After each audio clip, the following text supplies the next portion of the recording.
하겠습니다. 하나님이 당신을 택하셨습니다. 하나님이 당신을 택하셨습니다. 자, 오늘 본문의 말씀을 시작하는 부분을 보면 가라, 이는 나를 위하여 택한 사람이다. 그 누구냐면 이제 바울이죠. 바울. 자, 오늘 이 바울을 통해서 하나님이 그 준비하신 그 수많은 것들이 있습니다.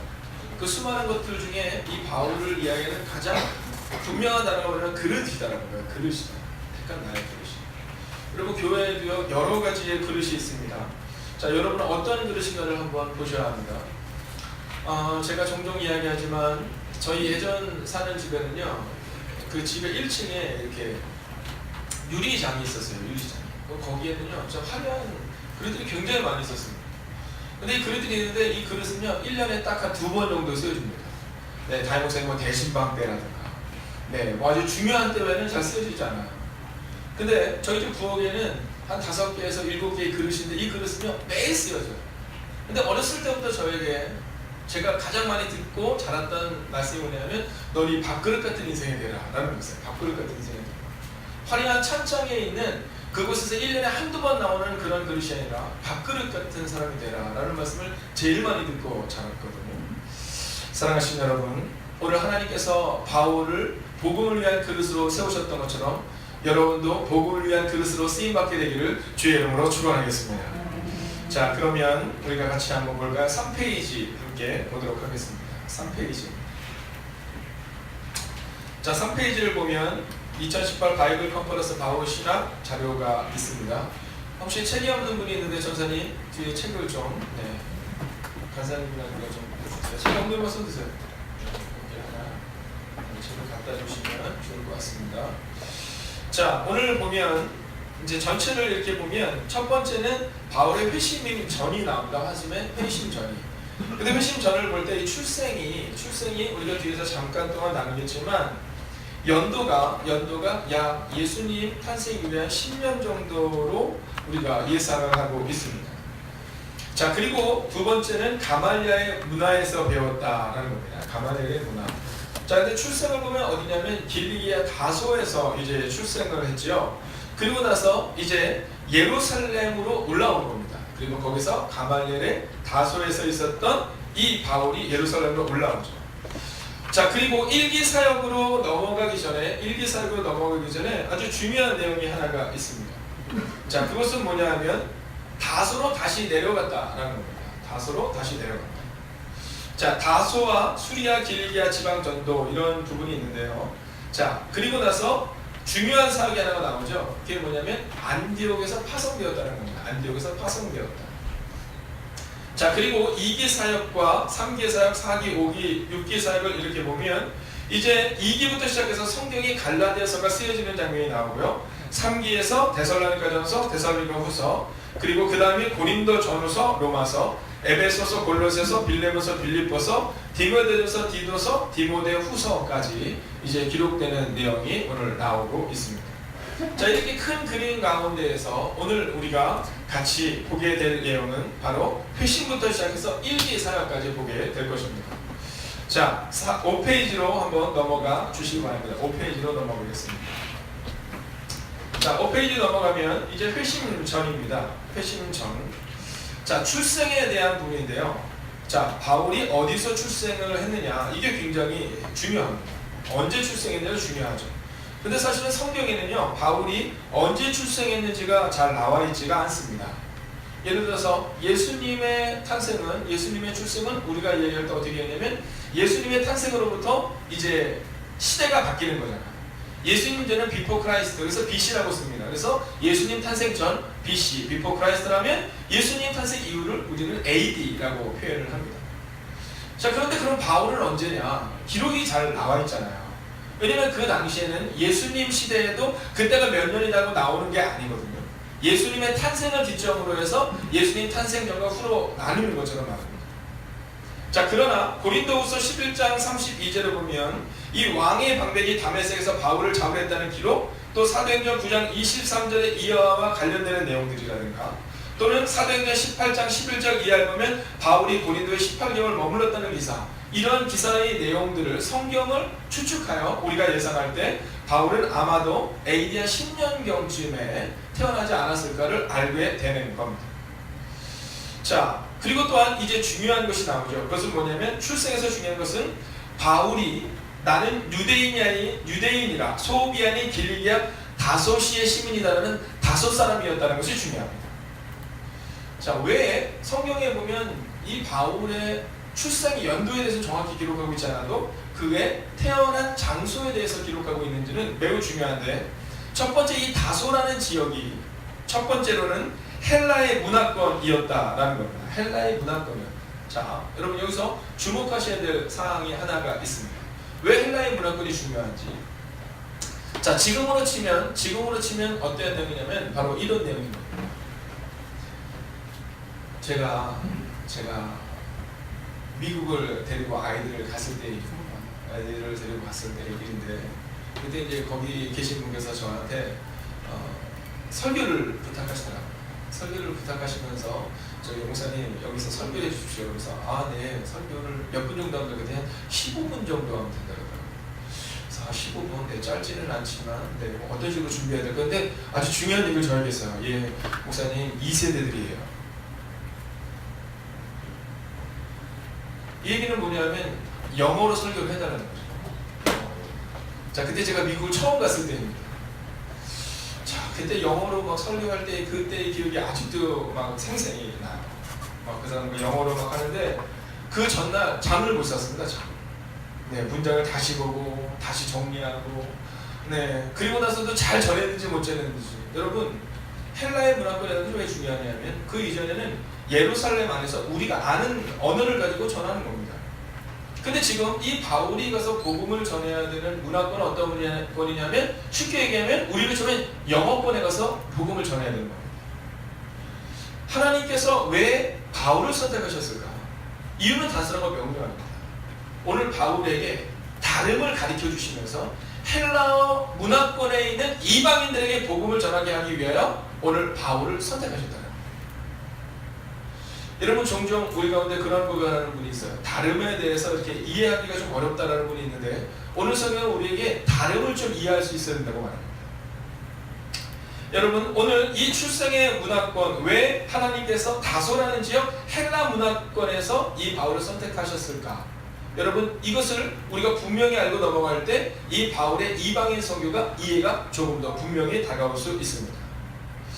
자, 두 번째는 뭐냐면요, 출생에서 히브리인 중에 히브리이다 라고 말합니다. 히브리인 중에 히브리인이다. 여러분, 빌립보서 3장 5절과 6절의 말씀을 보면 뭐라고 나오냐면, 내가 히브리인 중에 히브리이다. 즉, 나는 다소, 즉 헬라 문화권에서 자라났지만 그러나 나는 어떤 사람이다? 네, 유대인의 피가, 또 유대인의 전통이 내 삶 가운데 있다는 것을 말하고 있는 겁니다. 자, 이것은 매우 중요합니다. 우리가 잠시 후에 보게 되지만 이제 바울이 복음을 전하고 나서 어려움을 겪게 되는 사건이 하나가 발생됩니다.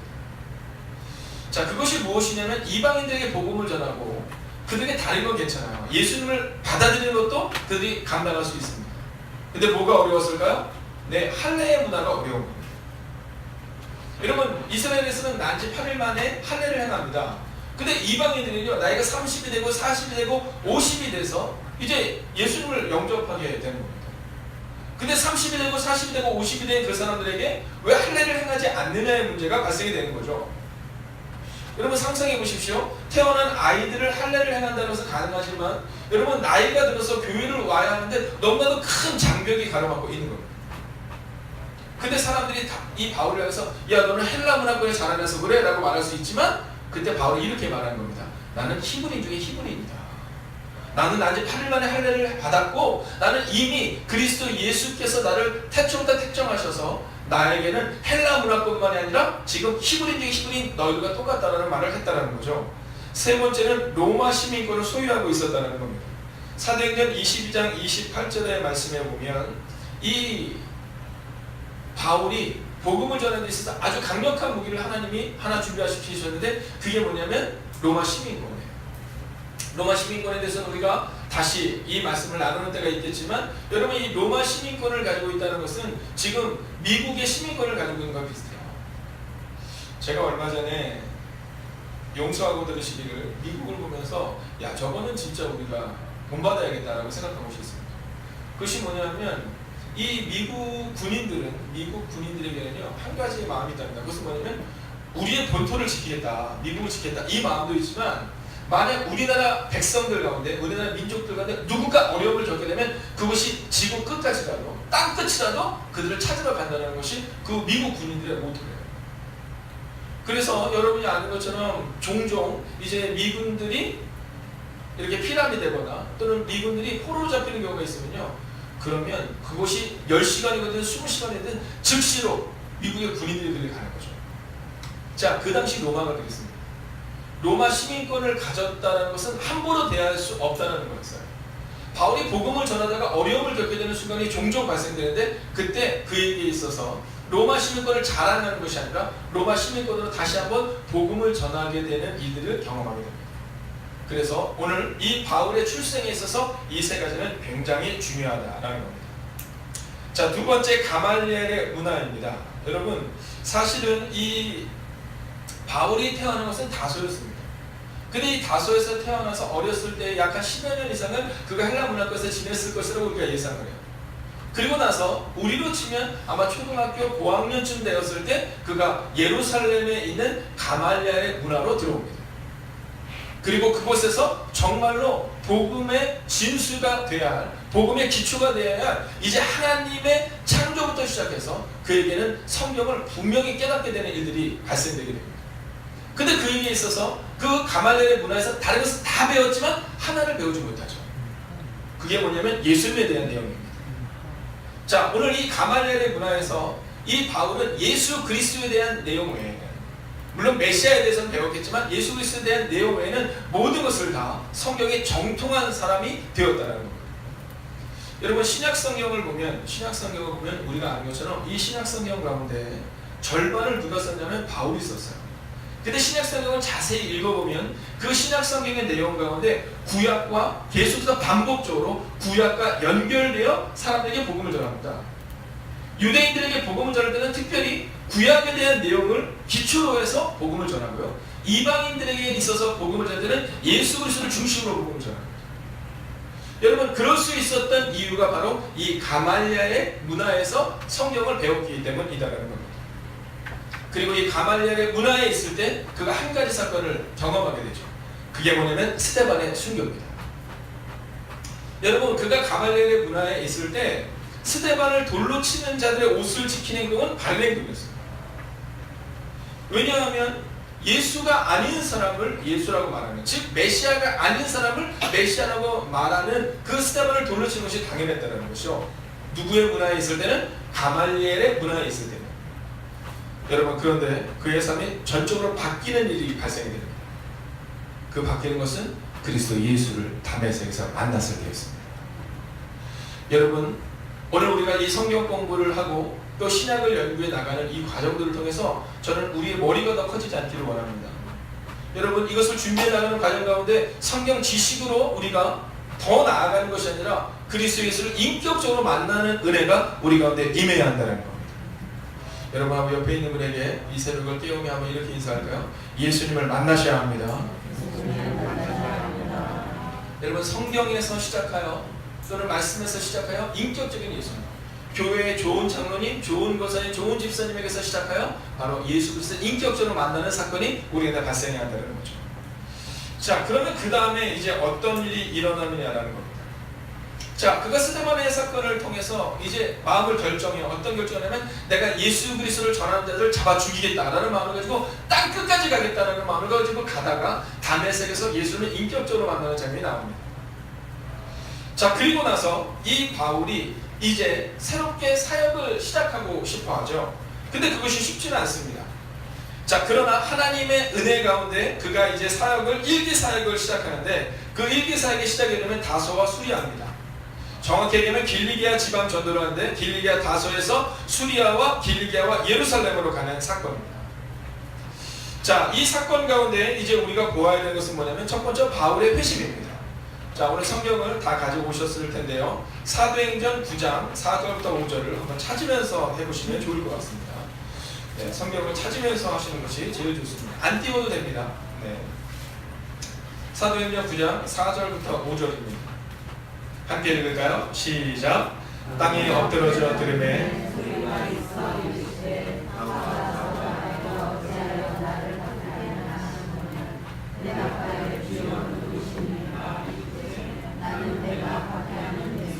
아멘. 여러분 인격적으로 드디어 하나님이 드러내신 거예요. 하나님의 자신을 드러낸 겁니다. 여러분 여기서 아주 중요한 신학적인 우리 가운데 전제가 하나가 필요합니다. 그것은 뭐냐면 우리가 하나님을 다 할 수는 없지만 그러나 하나님이 우리에게 하나님을 드러내신다는 거예요. 여러분 종종 우리가 가톨릭이나 동방정교회라든가 이분들과 함께 대화를 할 때 우리가 그분들과 좀 다른 게 있습니다. 그것은 뭐냐면 무로 돌아가는 거예요. 여러분 우리가 흔히 생각할 때 제가 한번 여러분에게 한번 질문을 드리겠습니다. 만약에 다음 주 정도에 저희 교회에서 옆에 수국사가 계시더라고요. 네, 수국사의 주지스님을 좀 모시고 오후 예배 때 강론을 좀 하려고 한다고 하면 여러분들은 어떤 마음이 드시겠습니까? 네, 이거 있을 수 없는 일이죠. 뭐 강단을 뭐 뺏긴다 이런 것이 아니라 그분들과 우리는 구원의 방법이 다르거든요. 근데 왜 천주교는 그것이 가능할까요? 여러분 천주교라든가 동방정교에서는 기본적으로 어떻게 얘기를 하냐면 우리는 하나님을 알 수 없다는 거예요. 네, 그건 반은 맞고 반이 틀린 거죠. 여러분 우리가 아무리 하나님을 안다고 해도 우리가 하나님을 안다는 것은 우리가 들은 하나님이고 우리가 생각하는 하나님이죠. 우리는 절대로 하나님을 알 수 없습니다. 그러나 중요한 것은 하나님이 말씀을 통해 하나님을 우리한테 드러내시죠.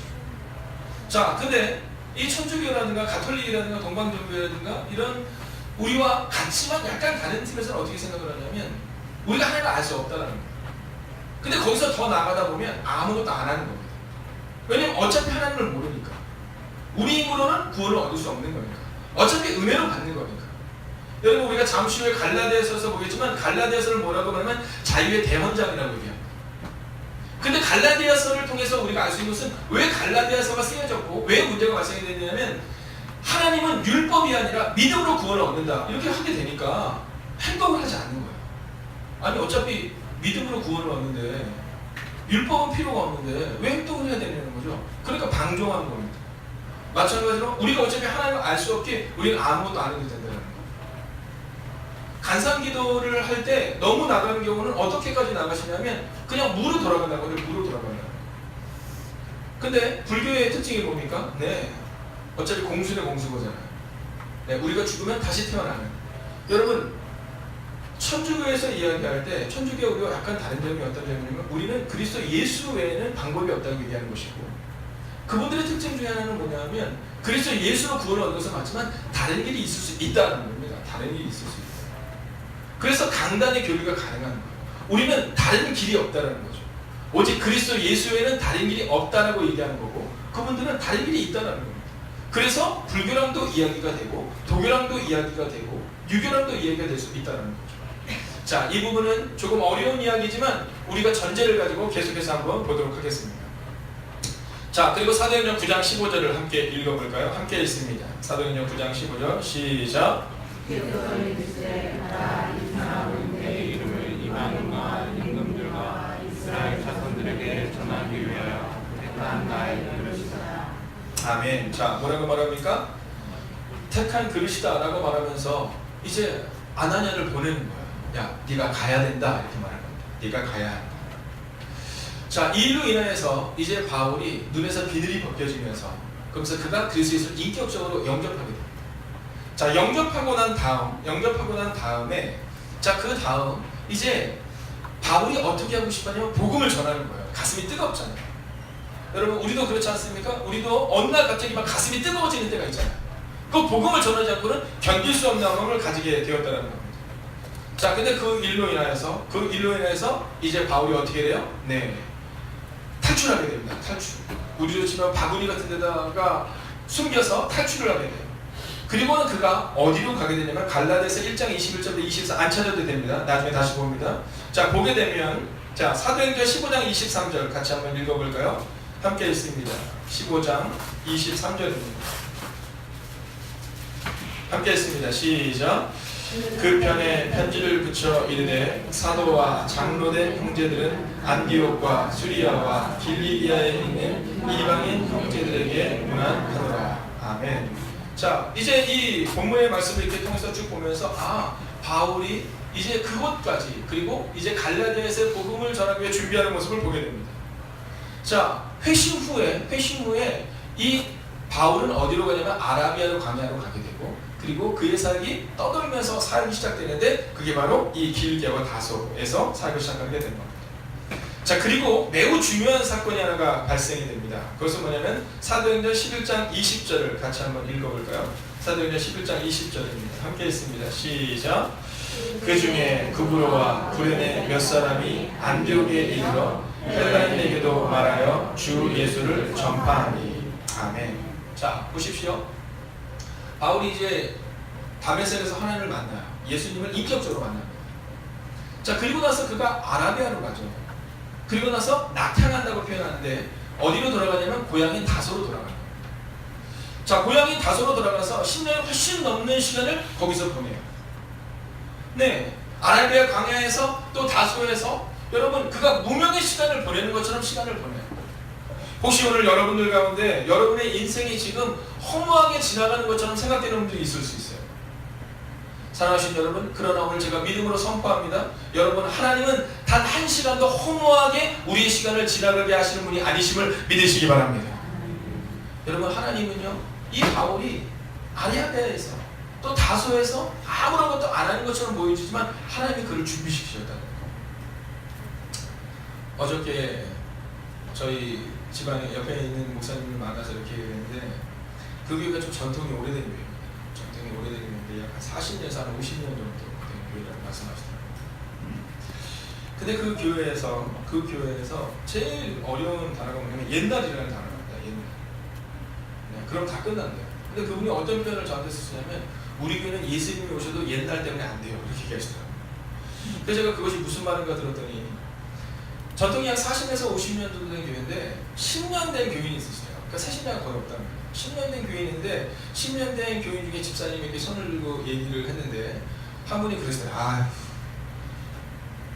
우리 집사님은 새로 나와서 교회를 잘 몰라. 네, 10년 되셨는데 40년 된 분이 집사님은 새로 나와서 교회를 잘 몰라. 이렇게 얘기했다는 거예요. 그래서 그분이 저한테 무슨 얘기를 하시냐면 옛날에 이 얘기하면 안 된다는 거예요. 뭐 하려고 해도 옛날에 뭐 예를 들면 저희가 이제 바이블 컨퍼런스를 한다면 여러분들이 함께 이렇게 동역해 주시면 바이블 컨퍼런스를 한다면 옛날에 그거 다 해봤다 해도 안 된다. 네, 10년 되신 분이 얘기를 하는데 요즘 새신자기 때문에 잘 모른다고. 네, 제가 요즘에 보면서 한 3개월에서 6개월만 지나시면 또 다른 새신자를 막 섬기는 분들이 있으세요. 근데 거기서는 뭐라고 하면 10년이 지났어도 그렇게 얘기를 한다는 거죠. 여러분, 오늘 만약에 그 마음이 있었다면 바울이 쓰임을 받을 수 있었을까요? 없었을까요? 바울은 쓰임을 받을 수 없었어요. 왜냐하면 오늘 우리가 읽었던 이 본문에 나와 있는 말씀처럼 이제 전도가 시작이 됩니다. 전도가 시작이 되는데 어떤 전도냐 하면 우리가 읽었던 말씀처럼 구브로와 구레네 몇 사람이 안디옥에로 헬라인에게도 말하여 주 예수를 전파하니 라고 나오죠. 자, 여기서 우리가 익숙한 단어가 하나 나오죠. 자, 바울이 어떤 문화권이었다고요? 헬라 문화권. 여러분, 드디어 이 바울의 진가가 등장하는 장면이 여기 나온 겁니다. 왜 하나님이 다소 사람, 즉 헬라 문화권에 있었던 이 바울을 선택하셨을까? 여러분, 우리가 오늘 성경을 읽을 때마다 어떻게 성경을 받아들여야 되냐면 단편적으로 한 절 한 절을 읽는 것이 아니라 왜 하나님이 다소 사람? 바울이었어요. 왜 하나님이 낙향한 다음에 바로 그를 쓰지 않고 낙향시키셔서 약 10여 년의 시간을 다시 한번 헬라 문화권에 있게 하셨을까?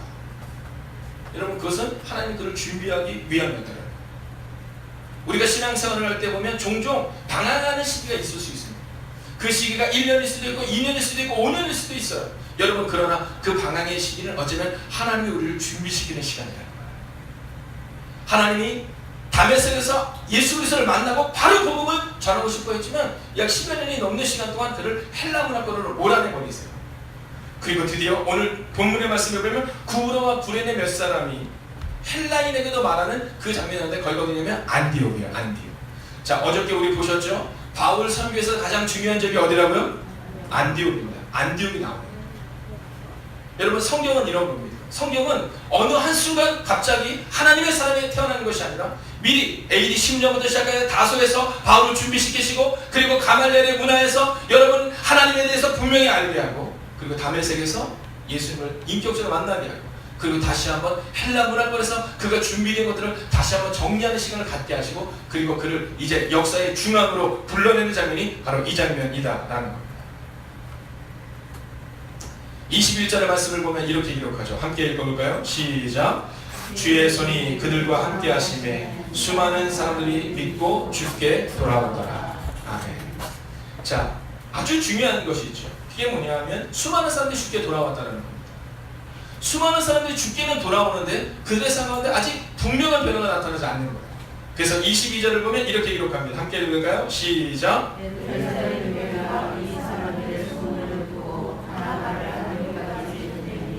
여러분 너무 놀란 거예요. 왜냐하면 지금 오늘 이 본문 이전까지는 어땠냐면 복음은 누구에게만 전해지면 이스라엘 사람들에게만 전해지는 겁니다. 근데 마태복음 28장 18절부터 20절까지 보면 예수님이 하늘과 승천과 분명히 말씀하시죠. 너희 가서 모든 민족으로 제자를 삼아 아버지와 너희가 성령의 이름으로 세례를 베풀고 내가 너희에게 분부한 모든 것을 가르쳐 지키게 하라. 여러분 사도행전 1장 8절을 보면 오직 성령이 너희에게 마시면 너희가 권능을 받고 예루살렘과 온 유대와 사마리아와 어디까지? 땅끝까지. 자, 드디어 그 장면이 나오는 겁니다. 여러분 이스라엘 백성들에 있어서 땅끝은 어디였냐면 이스라엘 백성들에 있어서 땅끝은 예루살렘을 넘어서는 거예요. 사마리아도 못 넘어서는 겁니다. 예루살렘에 있는 이방인들에게도 복음을 전하지 않아요. 근데 드디어 오늘 안디옥이라는 그 이방의 땅에 복음이 전해집니다. 깜짝 놀란 겁니다. 하나님의 약속이 기억난 거죠. 예수님의 약속이 기억나고 그들이 누구를 보내냐면 바나바를 보낸 겁니다.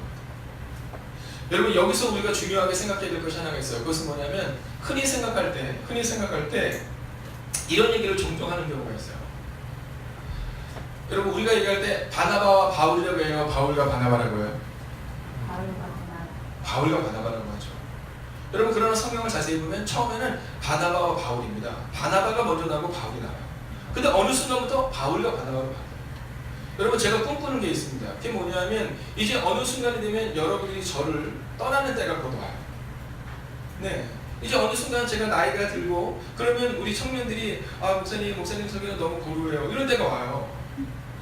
그럼 어떻게 하면 돼요? 젊은 목사를 데리고 와서 그들과 어울리는 사람을 두는 겁니다. 여러분들이 목사님이 좀 언어가 어눌하시고 목사님의 단어도 좀 잘 못 알아듣겠어요. 그러면 그땐 제가 은퇴하고 또 다른 목회자를 세우면 되는 겁니다. 여러분 오늘 이 본문의 말씀을 통해 우리가 한 가지 짚고 넘어가야 되는 것은 뭐냐면 많은 사람들이 끝까지 바나바와 바울이 되기로 해요. 근데 바나바는 그렇지 않았어요. 여러분 바울과 바나바로 바뀝니다. 자 오늘 이 장면에서 이제 바나바가 가서 그들에게 복음을 전하는데 그 문화권이 어떤 문화권이에요? 헬라 문화권입니다. 자 헬라 문화권인데 이 바나바가 왜 위대한 사람인지를 보여주는 것은 뭐냐면 대부분의 사람들은 내가 인정받기를 원하거든요. 여러분 담임 목사님 저도 마찬가지죠. 네, 강단을 뭐 다른 사람과 교류하고 강단을 다른 사람과 세우는 걸 별로 좋아하지 않을 수 있어요. 근데 하나님은 그렇지 않았어요. 하나님은 우리 가운데 뭐라고 말씀하시냐면 사람이 아니라 성령이 임한 그 사람이 역사한다는 거거든요. 자, 이 바나바가 가서 복음을 전하는데 더 놀라운 일이 일어났죠. 근데 거기에서 그가 이 안디옥 교회를 더욱더 세우기 위해서는 안디옥의 문화인 헬라 문화를 더 잘 알고 그리고 더 성령의 사라졌던 사람이 필요하다. 그리고 또한 이 유대교를 박해했던 이방인들이 생각할 때 우리가 동질감을 느낄 수 있는 또 다른 누군가를 찾았는데 그가 누구냐면 바울이었다. 한번 같이 볼까요? 25절 같이 한번 읽겠습니다. 시작 11장 25절 시작. 바나바가 사울을 찾으러 다소에 가서 아멘. 자 뭐라고 말해요? 다소에 가서. 여러분 우리가 복음을 배우는 이유는 여기 있는 겁니다. 내가 하겠다가 아니라 사역을 나누는 거예요. 어제 이제 오후에 저녁 시간에도 우리가 함께 나누었지만 여러분 교회가 바로 세워지고 교회론이 세워지기 위해서 필요한 것은 뭐냐면 하나님의 말씀이 온 회중들에게 전했던 것처럼 하나님의 사역이 온 회중으로 나누어져야 한다라는 겁니다. 오늘 바울은 그걸 한 거예요. 여러분 어떤 사람이 훌륭한 사람이냐면 자기보다 더 나은 사람과 사역하는 사람이 훌륭한 사람이에요. 여러분 어떤 공동체가 더 자라나지 못하면 나보다 못하는 사람이 있으면 좋겠다라는 공동체는 자라나기가 어렵습니다. 이것은 여담이지만 여자분들이 이렇게 친구를 소개시켜줄 때, 여자분들이 친구를 소개시켜줄 때, 네, 두 종류가 있다고 합니다. 하나는 야 예뻐. 근데 열이면 열 자기보다 안 예쁜 여자를 소개시켜주는 경우. 그 다음에 두 번째는 예뻐. 그러면 정말로 예쁜 여자를 소개시켜주는 경우. 남자는 마찬가지입니다. 어떤 남자들은요 자기보다 못하는 사람이랑 다니는 걸 좋아해요. 근데 어떤 사람들은 자기보다 잘하는 사람들과 함께 다니는 걸 좋아합니다. 그러면서 성장해 나가는 거죠. 오늘 보십시오. 이 바나바는 자기 혼자 안디옥에서 인정받는 것이 아니라 안디옥 교회를 위해서 누가 있어야 될까를 생각하고 직접 그가 바울을 찾으러 다소까지 갔다는 거예요. 여러분 그리고 어떤 일이 일어나는지 아세요? 여러분 이 사도행전 중에서 가장 놀랍고 위대한 말씀이 오늘 성경에 기록됩니다. 함께 26절을 같이 읽겠습니다. 시작. 만남에 안디옥에 들고 와서 우리 교회를 영광하고 하였어. 우리를 가르쳤고 제자들이 안디옥에서 여기서 그리스도인이라는 버릇을 갖게 되었더라. 아멘. 할렐루야. 여러분 오늘 우리는요 기억해야 되는 것이 있습니다. 그것은 뭐냐면 바울의 사역 가운데 가장 중요한 사역지는 안디옥이었어요. 근데 이 안디옥에서 바울의 사역이 시작될 수 있었던 이유는 바울이 하나님이 준비시키셨다는 거죠. 헬라 문화권에서 준비시키시고 가말리엘 문화에서 준비시키시고, 그리고 두 번째는 그에게는 바로 위대한 동역자 바나바가 있었다는 거예요. 나 외에는 안 되의 마음이 아니라 자기의 권리를 또 자기가 가지고 있는 그 모든 것들을 내려놓을 수 있는 사람 바나바가 있었기 때문에 오늘 비로소 그리스도인이라는 칭호를 듣게 되었다는 거예요. 여러분 오늘 이 새벽 믿음으로 선포합니다. 여러분이 가지고 있는 생각들, 여러분이 가지고 있는 아집들, 여러분이 가지고 있는 명예를 다 내려놓으시기 바랍니다. 여러분 우리가 그렇게 내려놓을 때 오늘 비로소 그들이 둘이 함께 있어요. 여러분 사역은 혼자 하는 게 아니에요. 둘이 하는 거예요. 사역은 둘이 하는 거예요. 여러분 꼭 기억하셔야 돼요. 올해 2018년이 끝날 때, 아니 빨리 2018년이 좀 지나가면 좋겠어요. 네, 원래 제가 이렇게 해서 여러분 2017년에는 이렇게 하거든요. 이상하게 2008년에는 이게 어려워서 이렇게 하는데 빨리 지나가면 되겠어. 왜냐면 어떤 중고등학생이 그러더라고요. 목사님 오늘 발음이 너무 세셨어요 그러더라고요. 근데 하여간 올해가 이제 끝날 때는 우리가 뭐 이런 꿈을 한번 꾸는 거죠. 내가 누구를 바울로 만든 거죠. 여러분 내가 목사다, 장로다, 권사다, 집사다가 주는 것이 아니라 오늘 나에게 동역자를 세우고 있는가? 내가 지금 어떤 동역자를 세우고 있는가? 여러분 만약 장로님이 30명의 동역자를 세우고 권사님이 15명의 동역자를 세우고 집사님이 10명의 동역자를 세울 수 있다면 여러분 그 교회는 놀라운 거예요. 그러나 만약에 여전히 올 한 해도 그냥 교회를 왔다 갔다 하는 것으로만 끝난다면 그것은 아무런 역사가 나타나지 않는 거죠. 그리고 드디어 안디옥에서 이제 파송을 받게 됩니다. 여러분 이 안디옥의 파송, 우리가 지금 읽었던 사도행전 11장의 말씀을 꼭 기억하십시오. 안디옥에 파송받았던 이 바울, 여러분 그리고 다시 한번 이 바울은 안디옥에서 이방으로 파송합니다. 안디옥으로 들어가서 안디옥 교회를 세우고 나서 안디옥에서 파송을 하게 되는 놀라운 일이 일어나게 된다라는 겁니다. 6페이지 2기 사역으로 한번 넘어가 보도록 하겠습니다.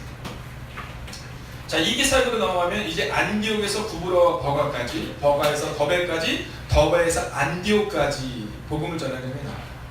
자, 다른 것은 다 잃어버려도 좋지만 어디서 시작해요? 안디옥에서 구브로와 버가로, 버가에서 더베로, 그리고 더베에서 어디로? 안디옥으로 돌아온다는 거죠. 자, 여기서 중요한 것은 뭐냐면 전도는요 우리가 준비하고 우리가 돌아올 수 있는 이런 넉넉한 교회가 있어야 된다는 거예요. 여러분 바울이 가서 복음을 전하고 나서 어디로 돌아와요? 안디옥 교회로 다시금 돌아와요. 여러분 출발은 안디옥에서 하지만 다시금 돌아와서 안디옥 교회에서 힘을 얻고 나아요. 여러분 저는 우리 교회가 그런 교회가 되기를 원합니다. 여러분 우리가 전도하기 위해서는요 이 교회가 먼저 평안해야 돼요. 이 교회가 먼저 안정돼야 돼요.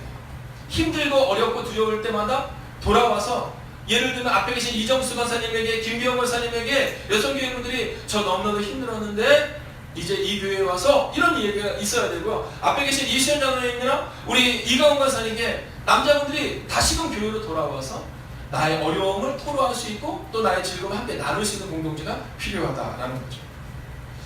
자, 두 번째로 문제는 해결된다. 예루살렘 회의입니다. 자, 이것이 뭐냐 하면, 제가 좀 전에 말씀드렸지만 이스라엘 백성들이 난 지 며칠 만에 8일간 이제 할례를 행합니다. 아주 아기 때 할례를 행하는 거죠.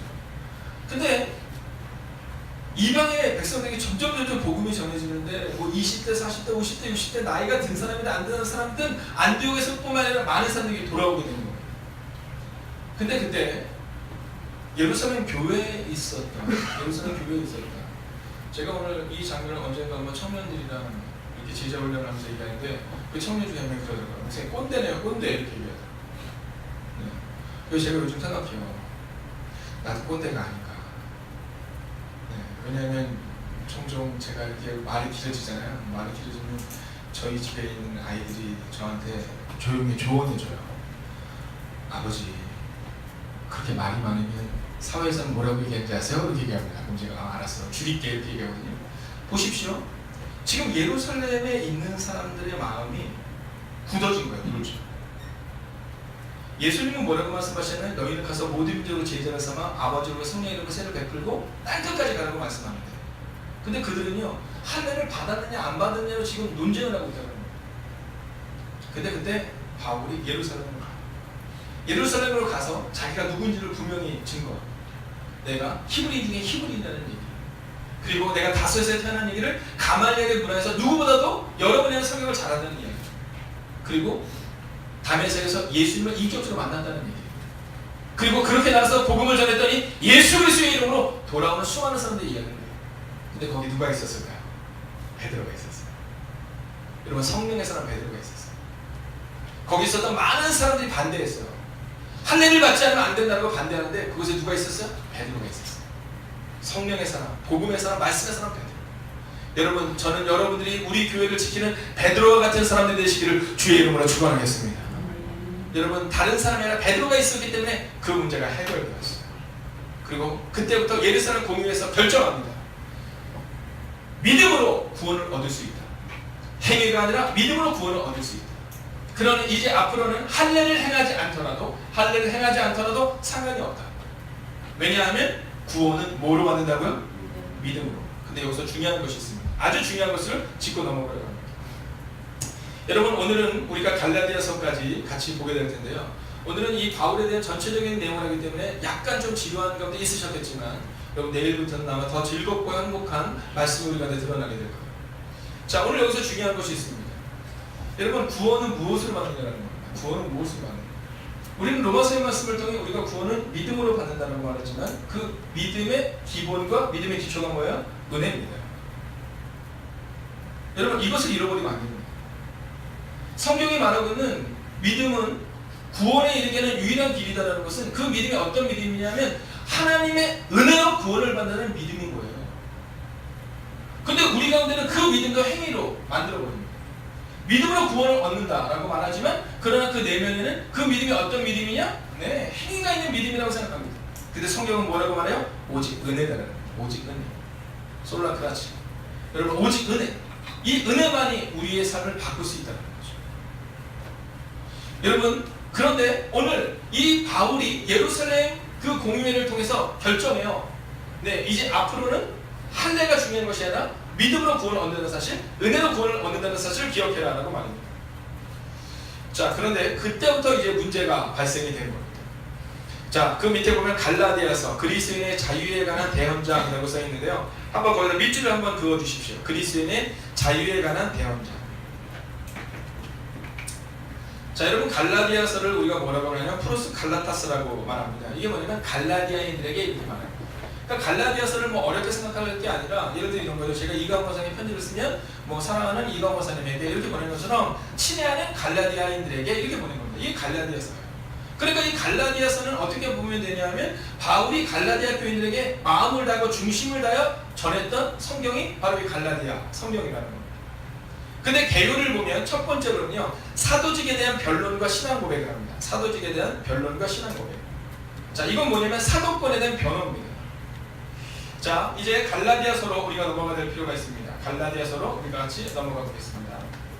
신약성경 302쪽입니다. 제가 가지고 있는 성경은 신약성경 302쪽입니다.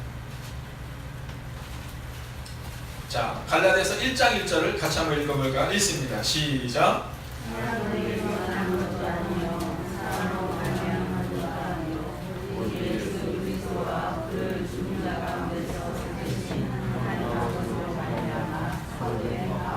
아멘. 여러분, 바울이 종종 얘기해요. 뭐라고 하냐면 내가 사도다 이런 얘기를 하거든요. 사도다. 자, 여기에서 나오는 것은 뭐냐면 이 사도권에 대한 변호가 나오고 있는 겁니다. 자, 오늘 이 사도직에 대한 변론을 계속해서 하는 이유 중에 하나는 뭐냐면요, 교회들마다 문제를 가지게 됩니다. 교회들마다 문제를 가지게 되고, 그리고 바울에 대해서 혹은 목회자들에 대해서 이 대적하는 일들이 종종 있었습니다. 그때 그것에 대해서 이 바울이 뭐라고 말하고 있냐면, 오늘 나는 다른 사람이나 그리스도 예수로 인하여 사도된 바울이다 이렇게 말해요. 세상의 관점에서 볼 때 네가 예수님과 함께 다녔느냐 아니냐를 사람들은 이야기하지만, 오늘 바울은 뭐라고 말하냐면 그리스도가 그를 주인장하다 하신 하나님 아버지로 말미암아 나 사도가 된 바울은 이렇게 말하고 있다. 여러분, 저는요, 만약에 누군가가 우리 가운데 그렇게 볼 수 있잖아. 네. 우리 김용주 장로님 여기 계시지만 제가 김용주 장로님을 보면서 좋았던 때가 여러 번 있었는데, 정말 좋았던 때가 언제냐면 얼마 전에 김용주 장로님 친구분이 오셨어요. 친구분이 오셔서 저한테 이렇게 얘기하셨어요. 목사님, 김용준 장로님이 이렇게 장로님이 된 걸 보니 제 마음이 다 기쁩니다 이렇게 얘기하시더라고요.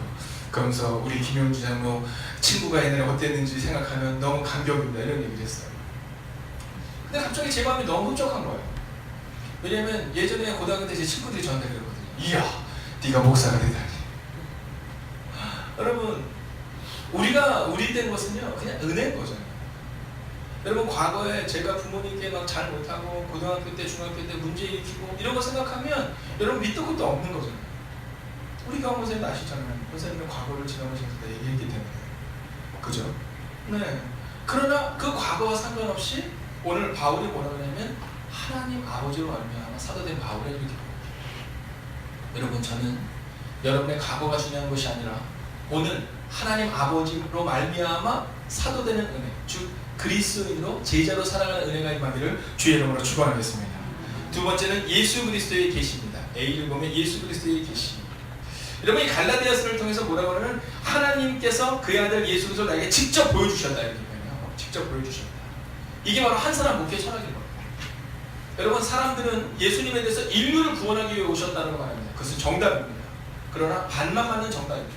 더 정확한 정답은 인류를 위해 이 땅에 오셨지만 누구를 위해? 네, 나를 위해. 그러면 예수님은 또한 우리 가운데 명령하세요. 야, 네가 교회에서 목사냐? 장로냐? 권사냐? 집사냐? 이게 중요한 것이 아니라 지금 바울을 찾아갔던 예수님처럼 너는 누군가 한 사람을 찾아가고 있느냐. 여러분, 교회가 부흥하기 위해서 전도하는 것이 아니라 한 사람 목회처럼 예수 그리스도께서 나에게 계시하셨다, 나에게 보여주셨다라는 것처럼 오늘 예수님은 우리 가운데 네가 또 다른 누군가를 찾아가고 있느냐를 말하고 있다는 겁니다. 그 밑으로 내려면 이방인의 사도입니다. 이방인의 사도. 여러분, 바울을 준비시키신 하나님이시죠.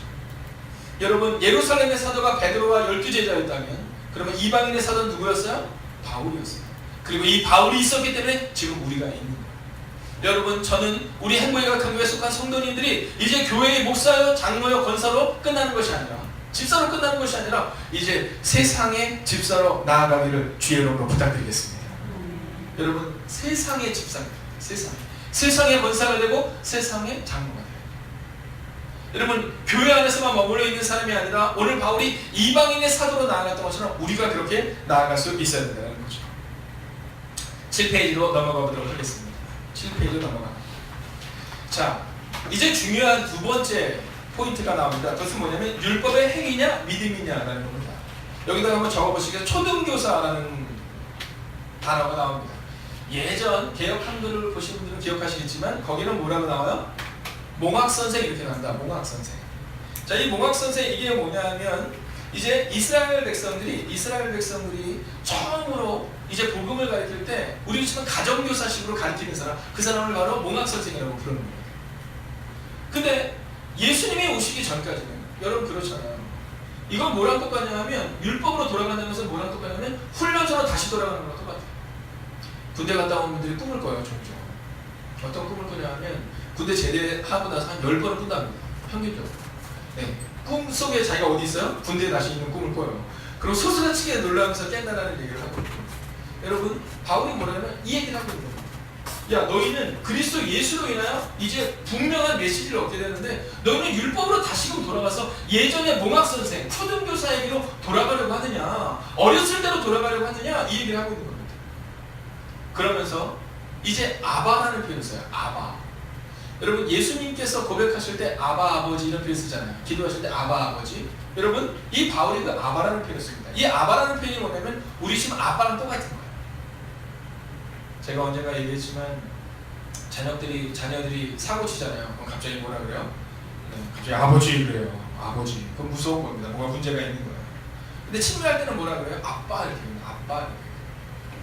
제가 얼마 전에 지하철을 타는데 그 장면이 너무나도 기억나서 사진을 꼭 찍고 싶었는데 제가 볼 때는 그 어르신이 한 70은 되신 것 같아요. 70. 근데 그 어르신이 70 되신 어르신 옆에 더 나이가 많으신 분이 있었어요. 그래서 막 이렇게 얘기를 듣는데 제가 그 앞자리에서 가슴이 뭉클뭉클한 게 그 70세가 넘어 보이시는 그 어르신이 그 옆에 계시는 아마 90세 되신 것 같아요. 그분한테 뭐냐면 아빠 이러는 거야. 아빠 그러는 거예요. 네, 뭐 얘기를 하다가 아버지 막 이러고 얘기하다가 갑자기 아빠 그러는데요. 갑자기 제 마음이 뭉클한 거야. 아빠. 오늘 바울이 뭐라고 얘기하느냐면 너희는 하나님을 어떻게 옆집 아저씨로 여기냐. 그분은 우리 아빠신데, 그분은 우리 아버지신데 너희는 그 하나님께서 초등교사처럼 잘못하면 회초리 드는 사람을 여기냐 이러면서 아바라는 표현을 쓰고 있어요. 여러분, 행위가 아니라 믿음입니다. 하나님 아버지가 우리 아버지이시는 믿음, 예수님이 나를 위해 죽으신 믿음, 성령께서 오늘도 내 안에 계시다는 믿음. 여러분, 이 믿음으로 살아가시기를 주의 이름으로 축원하겠습니다. 그리고 나면 이제 성령을 따라 행하는 삶에 대해서 이야기합니다. 여러분, 갈라디아서를 통해 사람들은 뭐라고 말하냐면 이 갈라디아서는 율법서다 이렇게 말하거든요. 잘못된 생각입니다. 여러분, 이 갈라디아를 통해서 바울은 계속 뭐라고 말하면 성령을 따라 행하는 삶, 즉 삶을 강조해요. 삶을 강조해요. 여러분, 우리가 성경을 볼 때 믿음으로 구원을 얻는다가 갈라디아서의 주제고 로마서가 믿음으로 얻는다가 로마서의 주제다라고 말하지만 사실은 그것은 성경을 잠깐만 보는 겁니다. 성경을 전체적으로 보면 믿음으로 구원을 얻지만 그러나 믿음으로 구원을 얻은 사람의 삶에 대해서 말해요. 근데 그 삶은 우리 힘으로 이길 수 있다 없다? 없다라는 거죠. 그럼 누가 할 수 있다? 성령이 함께 하시면 돼요. 그래서 성령을 따라 행하는 삶을 살아야 한다는 거죠. 자, 여러분, 갈라디아서 6장 1절을 같이 한번 볼까요? 네, 6장 1절과 2절 같이 읽습니다. 시작. 형제들아, 사람이 만일 무슨 범죄한 일이 드러나거든 신령한 너희는 온유한 심령으로 그러한 자를 바로잡고 너 자신을 살펴보아 너도 시험을 받을까 두려워하라. 너희가 짐을 서로 지라 그리하여 그리스도의 법을 성취하라. 아멘. 여러분, 뭐라고 말해요? 짐을 서로 지라라는 거예요. 어떤 사람이 성령에 사라지면 네가 이런 표현. 얼마 전에 제가 그 글을 하나 봤는데 그 어떤 권사님의 간증이었어요. 권사님의 간증. 근데 이 권사님이 그 간증문에 보니까 뭐라고 쓰셨냐면 교회 목사님이 새로 오셨대요. 목사님이 새로 오셨는데 그 목사님이 막 감기 몸살에 걸리셨다고 해요. 감기 몸살에 걸려서 이제 새벽기도를 빠지셨답니다. 근데 이 권사님이 어떻게 하셨냐면 이 목사님을 향해서 막 정죄를 한 거예요. 목회자가 감기 몸살 때문에 새벽기도를 빠지면 됩니다. 저한테 안 그러시기를 부탁드립니다. 네, 그러면 되냐? 막 이렇게 정죄를 막 한 거예요. 근데 이 목사님이 참 좋으셨던 분인 것 같아요. 내가 미안하다. 내가 다음부터는 가운데 가서 죽는 한이 있으면 나오겠다. 그렇게 얘기를 합니다. 근데 그렇게 시간이 지나면서 늘 건강하기만 할 줄 알았던 자신의 육체에 연약함이 찾아옵니다. 그리고 한 번도 새벽기도를 빠지지 않을 때 이 권사님이 새벽기도를 빠지게 된 그날 갑자기 그 예전에 목사님이 아프셨을 때 자기가 했던 그 말이 생각나요. 그리고 그분이 이 목사님에게 그렇게 얘기했어요. 목사님, 앞으로 목사님이 몸이 안 좋으실 때 제가 대신 목사님을 위해 기도하고 제가 대신 목사님을 위해 준비하겠습니다. 이렇게 얘기했다는 그 가정이 쭉 나오는 거예요.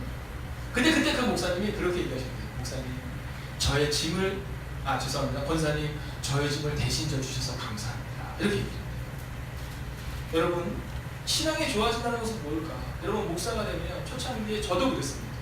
초창기에 자꾸만 판단해요. 장로님이 저렇게 생각도 안 나올 수 있나? 권사님이 그럴 수 있나?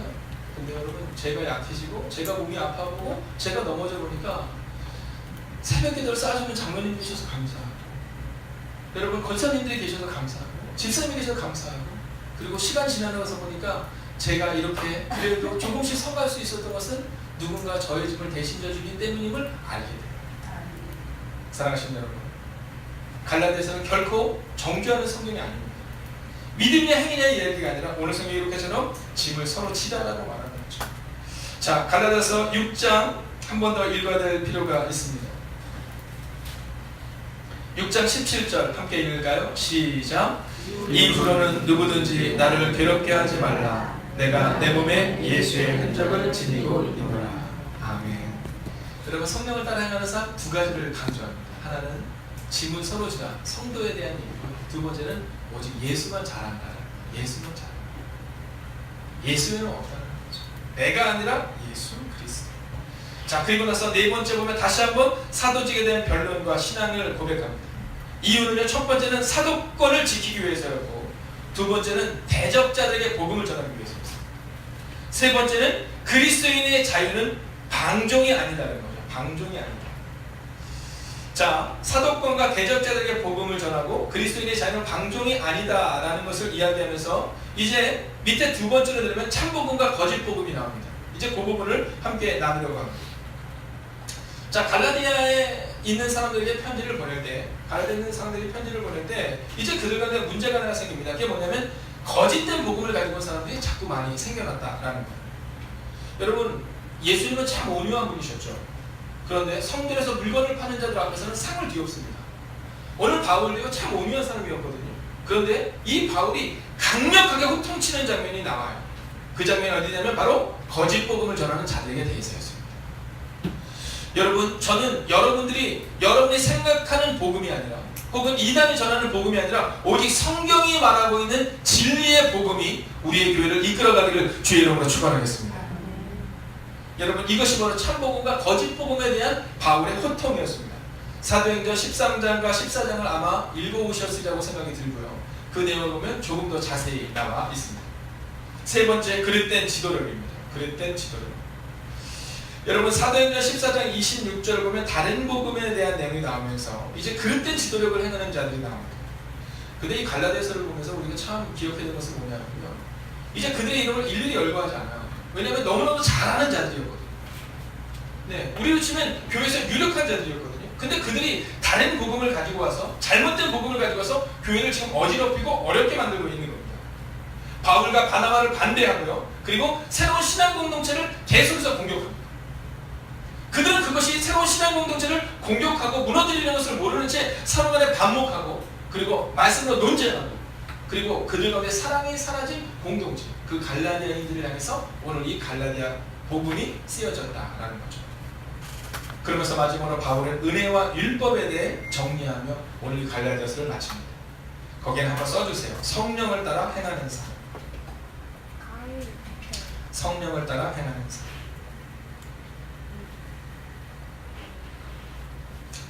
자, 이제 오늘 말씀을 마치려 합니다. 은혜와 율법에서 성령을 따라 행하는 삶에서 오늘 아주 중요한 것을 여러분과 함께 나누고 마치려 합니다. 그것은 뭐냐 하면 이제 우리가 역사적으로 볼 때 예루살렘 교회가 정한 것이 있죠. 그게 뭐였죠? 할례를 행하지 않아도 된다는 것을 정한 겁니다. 근데 그 이유로 인해서 아주 중요하게 그리고 매우 반복적으로 나온 것이 뭐냐면 믿음으로 구원을 얻는다는 내용이었습니다. 근데 믿음이 너무 강조되다 보니까 뭐가 사라졌을까요? 네, 행위가 사라져버린 거예요. 여러분, 그러니까 방종이 시작된 거예요. 야, 믿음이 중요한데 술 좀 먹으면 어때? 야, 믿음이 중요한데 담배 좀 피면 어때? 야, 믿음이 중요한데 아편? 마약? 이것이 어떤 의미가 있어? 라는 그 방종의 삶이 그 가운데 들어오기 시작한 겁니다. 근데 그때 바울은 갈라디아서 5장 6절을 통해 이렇게 말합니다.